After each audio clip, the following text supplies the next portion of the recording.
Hi you guys, this is Bree and I'm coming back with another bump update, pregnancy update. I have not done a pregnancy update since I was 23 weeks, but I did take notes throughout that time because I always planned on doing it. I just never got around to doing it. A lot of things have happened. As you guys know, I'm a mother of 3 already.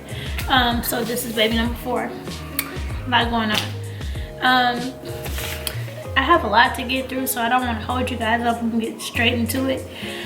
Starting with 23 weeks, I had the update. I actually have a bump shot from then too, so I'll probably try to insert that somewhere in there. But I didn't post it because I realized as I was doing it, a lot of the stuff was repetitive. But I do want to just tell you guys a little bit that was on my notes. So I mentioned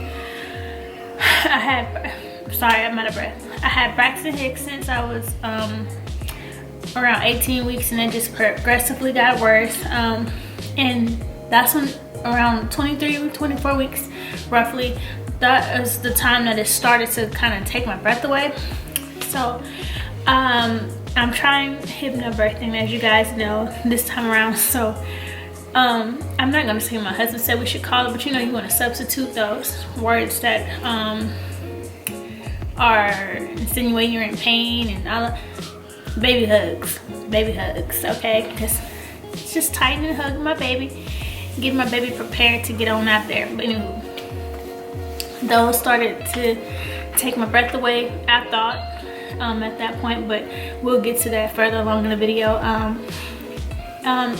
Also, it started feeling like I was stretching my stomach, and I noticed that I wasn't doing too well with my water intake, and I think that had a lot to do with it. So I upped my water intake more than I was already. I thought I was doing excellent, but apparently not. I had swollen feet. Don't know what that was about. I thought I was like possibly gonna be on the verge of having preeclampsia or something because my feet were swollen.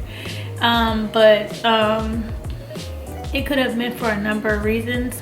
I drink a lot of water. I don't eat a lot of salty foods or anything like that, so I still am not 100% sure, but it happens on and off, even in my hands. Excuse me. Still craving lemon water, fruit, and birthday cake. I also got that because it was my birthday, October 13th. I was dealing with insomnia and stuffiness at night, still do. Don't know why it's late right now, you guys, and I am up doing a video with you. I started having hot flashes more so often. Oh my gosh. Just wait till further along in the video. Quick tempered. It's so much going on around me 24/7. Even when my kids at school, I still have my 1-year-old. So yeah, it's a lot.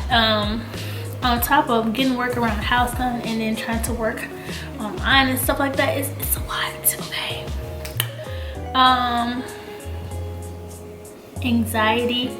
I've dealt with anxiety outside of pregnancy, but more so while I'm pregnant because I just want everything to be perfect. And as a mom, that's what we strive for all the time, but it's not always practical, especially when you have smaller ones, and it's just so much for them to get into, especially in our house. It's a lot for our kids to possibly like mess up and clean up the same thing over and over again. I know moms can relate to that. It's a lot. And just getting ready for this new baby and trying to adjust to my baby that I have now, not feeling left out or feeling like he's getting a lack of attention because he demands a lot of it right now. I don't want him to feel any type of way, and that's how I was with each one of my kids as I had another one. So I think that's normal, but a lot of anxiety on that. So again, I put down baby number 4 fears. I couldn't think of names at that moment, but we have a name. Just started to pick up weight, and I had on there, I did my bump box already, and I had on there that I was going to be going to the 3D ultrasound center here, and I didn't get to go there, so that's gonna be to come. Now let's get to 24 weeks.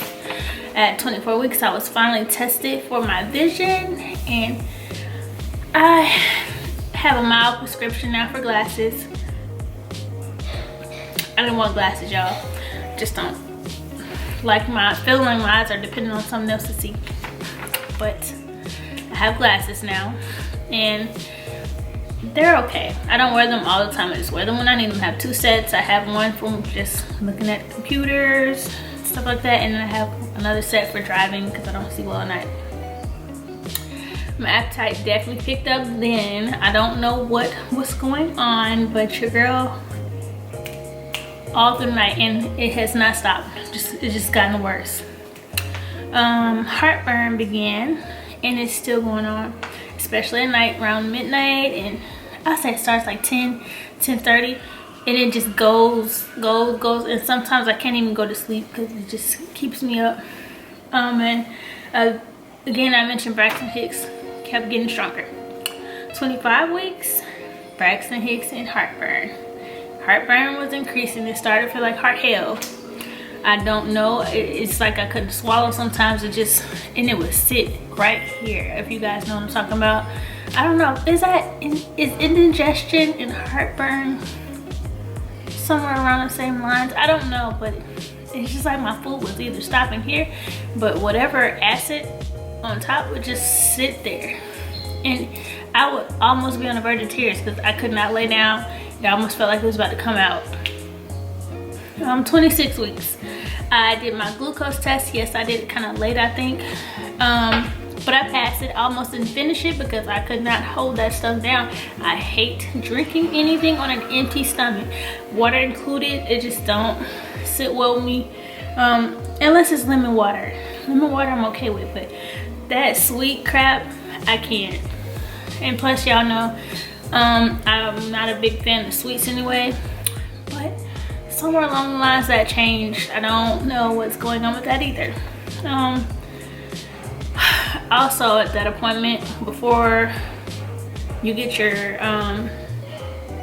glucose, like your blood drawn for it or whatever, that tell you that you're going to be getting another shot soon, and also your flu shot. I'm like, okay, I'm not getting that off the top, but in my next appointment I was really being pressured about that. Let me see what else. My nausea started picking back up, and I can no longer stomach Texas Roadhouse at this point, and I was very disappointed. Like, y'all don't understand how I am about those Texas Roadhouse rolls. I will insert a clip just so y'all can know how real it is. Y'all, just like slowly, sure it smells.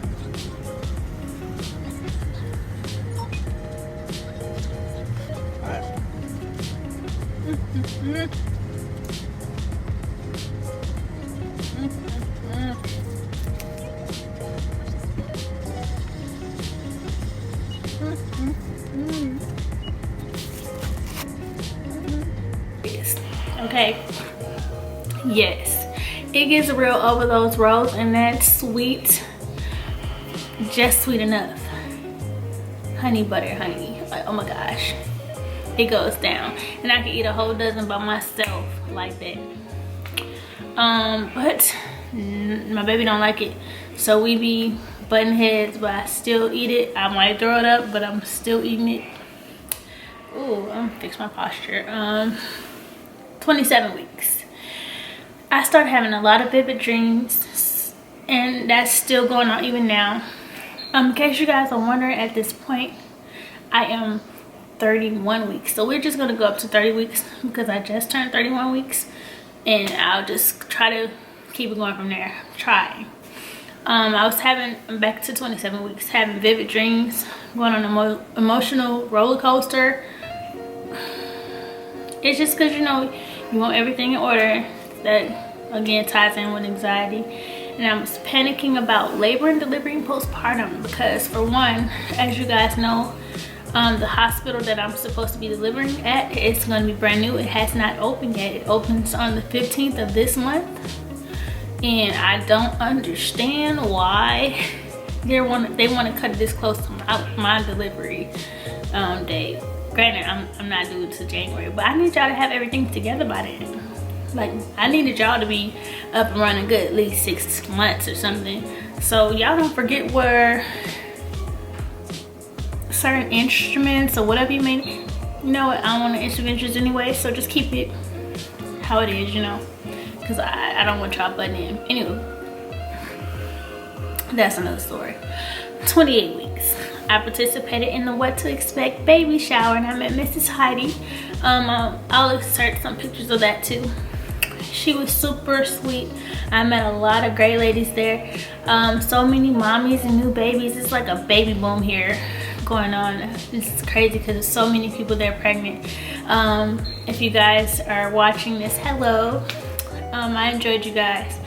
I did come in late, and that was because I got sick in a cab.